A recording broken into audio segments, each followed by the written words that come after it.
Hey guys, Lucas here from Vintage Surplus, and today we're going to compare the Marine Corps hot weather combat shirt to their inclement weather combat shirt. Alright, so what we got here is a Marine Corps hot weather combat shirt and a Marine Corps inclement weather combat shirt. Now these both, the name kind of says it where they're supposed to be used. Hot, arid climates and more of your inclement weather. And I would say this is probably good for your more temperate weather where your nights are getting into your high 30s, maybe low 40s. And this is good for your hot and arid where it's never really going to get below like 80 and stuff like that. Or if it does get colder, you just got other layers to put on top in the first place. But yeah, let's go through some of the differences. Obviously visually, they're very different.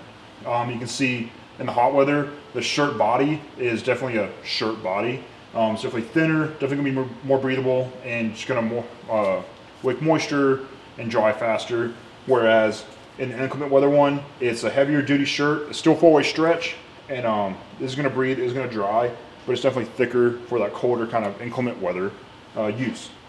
The collar, both quarter zip, both have, this one's more fold downish, where this one's going to stand up a little more. It's a little shorter, it doesn't really come down quite as much at the corner, but you can still fold it down if you don't need it. At the shoulders, on the hot weather one, it stays thin, so you don't have a heat sink, and don't really have to worry about that. But on the inclement weather ones, it is a reinforced shoulder. It took more of the like twill material that the shoulders and sleeves are made out of, and just reinforced it with that. And then, let's see, from there going to the sleeves, both are more of a twill material, whereas on the hot weather one, it's definitely thinner, and on the inclement weather one, it's maybe not twice as thick, but it's definitely considerably thicker. And it's definitely, to the feel of it, you can just feel how much thicker it is. So you got that going there, whereas it's definitely going to breathe, dry faster and everything like that. This one's definitely going to not breathe quite as well, not going to dry quite as fast, but it's definitely a lot more durable. Your elbows, they're both reinforced. This one's a little more like almost billowed, so you definitely have a lot more reinforcement in the elbows right there. So if you're getting down to like wet weather environments, it's definitely going to be good to go for that. Pocket wise, this one has your kind of standard shoulder pocket where it's button flat.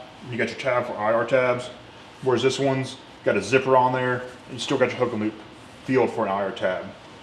Cuffs, you got button cuffs on the hot weather. You can roll these up if that's allowed in your unit, or if you're just wearing it by yourself.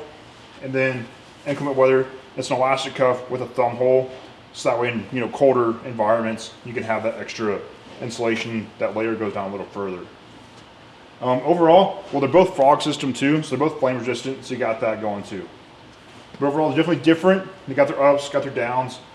This one, it's definitely heavier feeling on you with all it's made out of, and it's definitely not gonna breathe as well on you and everything like that. Whereas this one, definitely gonna keep you cool, not gonna keep you insulated.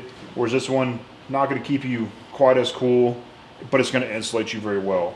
So, depending on what kind of weather you're working in, this one's gonna be really good if it's really variable, whereas this one's gonna be strictly kind of like for that hot, dry, arid environment. So yeah, let us know what you think below. Hey guys, hope you enjoyed this video.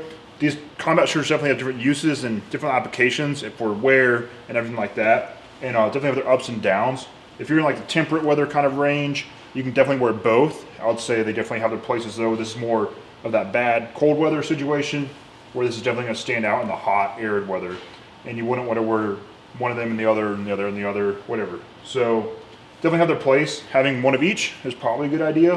At the end of the day, if you're definitely rocking around kit in a lot of different locations, or where you live, the weather fluctuates, kind of like Colorado. Like this might be good in the winter, and you wear this in the summer and have that availability there. So yeah, let us know what you think in the comments below. If you've used both, let us know what you think is better, which one's worse, which one you would like for all wear, or whatever, whatever it may be. But yeah, hope you enjoyed this video.